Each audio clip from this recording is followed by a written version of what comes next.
Now for the Champion Cup rematches. Milo is up first. His team is not overly great. Shiftry is okay. It's frail and its moves aren't exactly great, but it's not bad. But that's really all it is. Olagos is actually okay in bulk, but again, not great. Blossom is actually good. It can set up Sun. Same for Chirim, but that's really all that they can do. They'll have Flapple or Appleton as a G-Max. Both are actually pretty good, but not really enough to compensate. After the Gularian Star Tournament, he actually will have a slightly different team. He'll have a Serena in place of Blossom, which is again okay enough in and of itself, and he's actually the only trainer to actually have this difference pre and post them, so the others are the same, pre and post.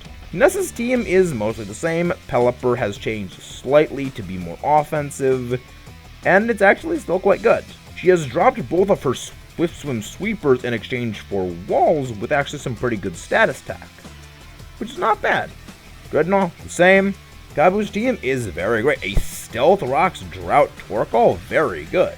And also Heat Crash is actually very good for it, as well as that Body Press. But Earthquake is a little questionable for me. Ninetales is quite well built for his team with Solar Beam and Fire Blast, and as well as the Arcanine, which is again great in and of itself. It can definitely do very well in Sun. Salazzle, great special attacker, even though it is on the glass side, it can definitely do some pretty respectable damage. And of course, G-Max and a Scorch with the great move. Beaten Sword, heavily improved version of her prior team with better moves all around, the same is applicable for Alistair in Shield. Just now with Ruinrigus in place of his Poltegeist. Gordy in Sword, Shell Smash on this thing is terrifying, plus 3 very great moves. Chuckle, though, is quite bad, but it still can at least set up some Stealth Rocks or Sticky Webs, which is actually very helpful to his team. Stonjourner, still not stellar, but it also has a decent and good body press. Tyranitar, though, is stellar. Amazing stats, Sandstream, solid stabs, and a great body press and Ice Punch. Not bad. And of course, the G-Max Colossal is always great. His mother Melanie is actually pretty good in and of herself as well. Frostmoth for Elite, it can set up Tailwind, Hail, and do a decently good Blizzard. Mr. Rhyme, solid setup, and its moves are pretty good. Ice Skew is not bad. Again, it is another Hail setter. Galar Manitan is a brute force true menace with even better moves than before. And Foibles to actually help get itself down into that lower HP if it needs to. And then there is, of course, the G-Max Lapras. Again, bulk, screens. It cannot be crit through those screens as well because of Shell Armor. It's amazing with its type coverage and sustain. Not bad at all. Pierce, he is pretty good. Great Scrafty, good chip damage with Fake Out, Sand Attack, maybe able to get some avoidance, and 2 solid stabs. Plus Moxie for boosting if it gets a KO. Malamar is not overly great, but it's at least a fighting coverage killer. Screech Sucker Punch on Skuntank is actually not bad, but it's not overly great. Toxtricity, though, is actually brutally strong. He doesn't Dynamax, so he just has Obstagoon as his bad Pokemon. Can be good if it gets an Obstruct debuff up.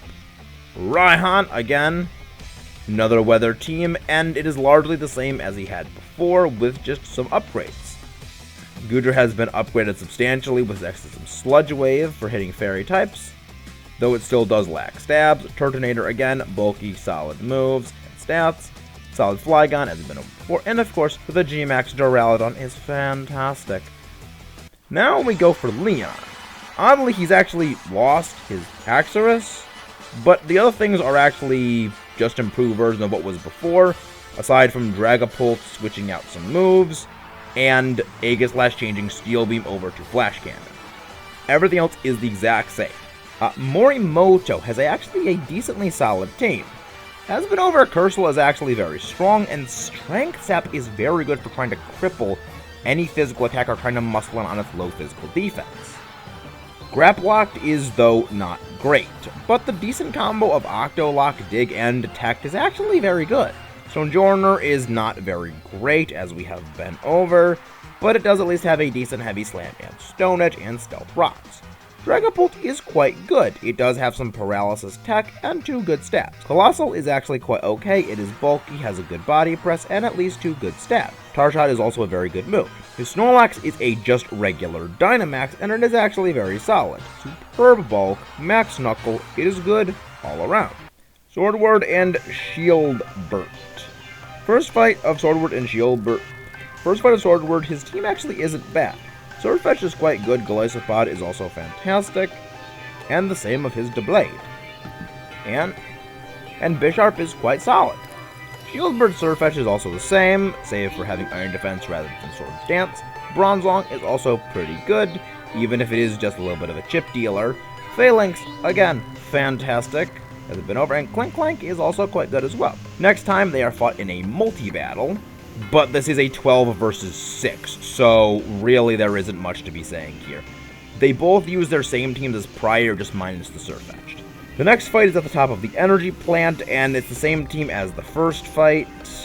In the Gularian Star Tournament, both of them will use their Surfetched, with Golisopod and Bisharp for Swordward, and Shieldbird having Bronzong and Clank.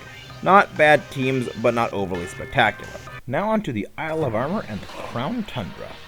Depending on when they are actually faced, the levels will be slightly different, but for this we will actually be going with the higher level assumption due to the changeover happening after the darkest day, and they don't actually scale. So more likely than not, it will actually be the easiest. It will still be easier. First, when you fight Mustard, he's just not great. His Pokemon are fairly weak and he only has 2 of them, and they're not even overly good ones. The next one is the Kubfu fight, and this is a one-on-one between your Kubfu and his. This is where he actually is quite good, because again, this is a one-on-one fight. He actually does have a good set and actually a focus sash, which is quite strong. After this, he can be battled in the Master Court in the Isle of Armor Dojo. His team is largely the same except for the Urshifu, where actually the only difference is the type of the move, as their stats are the exact same thing, and as are their moves, except for one. Mienshao is very solid. Fast, great offensive moves, and actually it is a pivot. Intimidate Luxray, though, is not overly fast. It doesn't exactly have the greatest of defensive stats, and it's not really the best attacker. It does have Intimidate, but it isn't overly strong. Corviknight, though, is very, very solid. It has a great set of defensive stats, light screen, and a pretty good body press, plus of course it stabs. Lycanroc is not terrible, but Stealth Rocks this late in the battle is not overly great, and it does at least have a very good Stone Edge, but it's not overly the best. Mo, though, is fantastic. It is solid, it is a pseudo-legendary, great moves, great coverage, and Clangorous Soul will give it an Omni Boost, though this is at a little bit of a cost of HP. It's still very strong. Again, Urshifu, same stats, same as the moves, either water or dark in addition to fighting, both of which are G-Maxes, and they have the exact same effect, ignoring Max Guard. And they are both very good. His Galarian Star Team uses the Mienshao, the Kommo-o, and the Urshifu. Now we face Honey, Mustard's wife. She actually has a pretty good lineup. Okay, the Blissey is just straight up bad, but at least it can at least set some strain. The Galar Manitan, though, is a menace with that Guerrilla Tactics and moveset.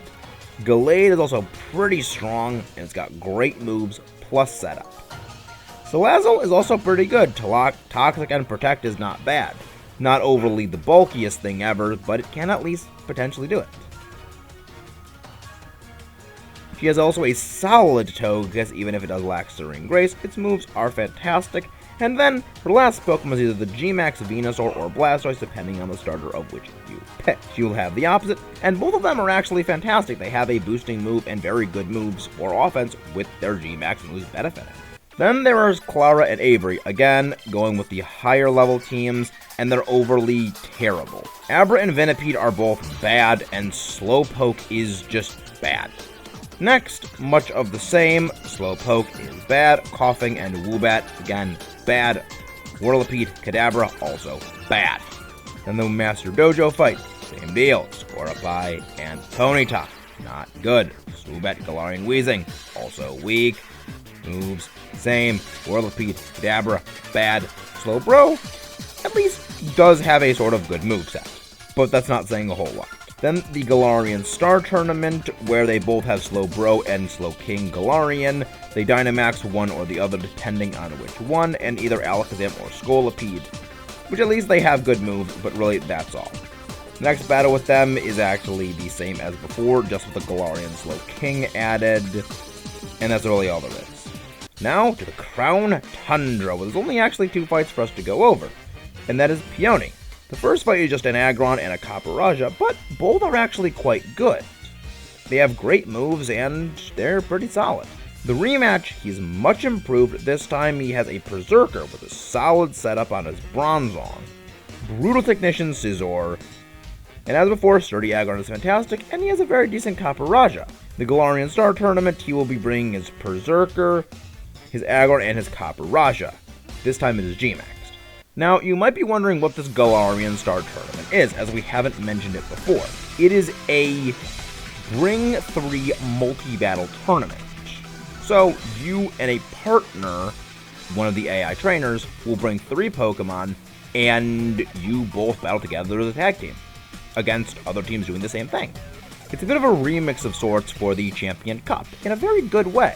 The only ones we have yet to go over are Milo, who is using Shiftry, Chirim, and Flapple in Sword, and in Shield he's using Ludicolo, Chirim, and Appletun.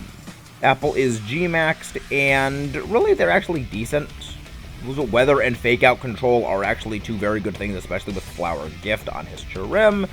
Nessa has a great Golisopod and the same Stall Toxapex she had before, with her G-Max Dreadnought being not bad. But again, hazards are not especially great here. Drought Torkoal for Kabu is fantastic, especially with its moves. It's great. Intimidate Arcanine is utterly fantastic, especially in doubles. And a G-Max and a Scorch is fantastic for hitting both opponents with its G-Max move effect. B and Alistair are mixed. Halucha is not great, but Phalanx is stellar. And actually, the Machamp is very solid because G-Max Key Strike gives both Pokemon the crit boost. Alistair, for Force Shield, is actually quite good.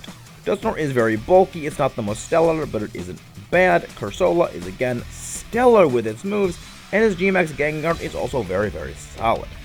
Opal is actually very good. Toxic and Venoshock is a great combo, plus Protect.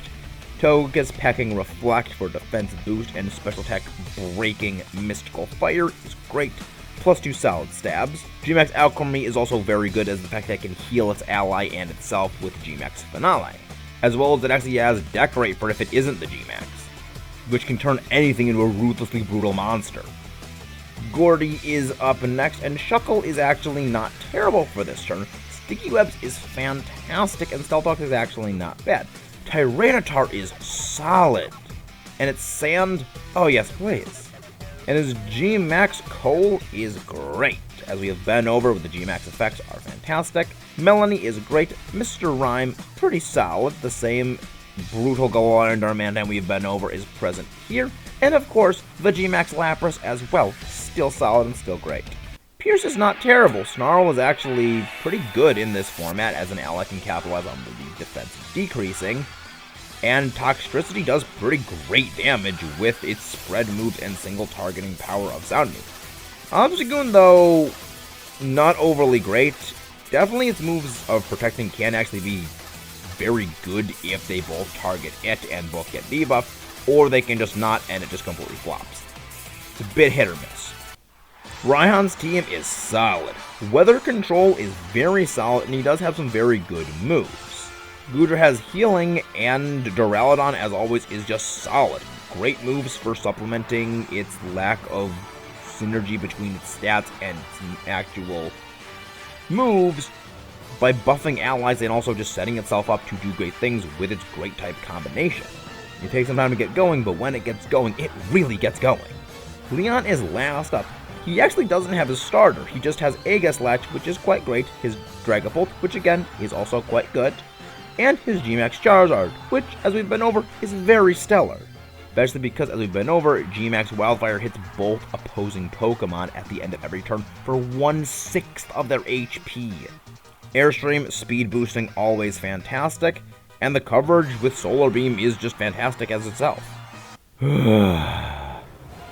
And that is all! My Arceus, this was gigantic. But how does it compare to Let's Go? Oh, it not even a contest. This game is by far harder than Let's Go, and that's mostly because Let's Go was just easy. This game does itself pose its own challenges. There are actually fairly well-constructed teams. How well-constructed compared to games other than Let's Go, not exactly sure, but they are definitely better than Let's Go. They are also fairly well-constructed in their own right, so yeah, the game, while not exactly the hardest in the series, it definitely does have its own set of challenge, because there actually are fairly well-constructed teams here.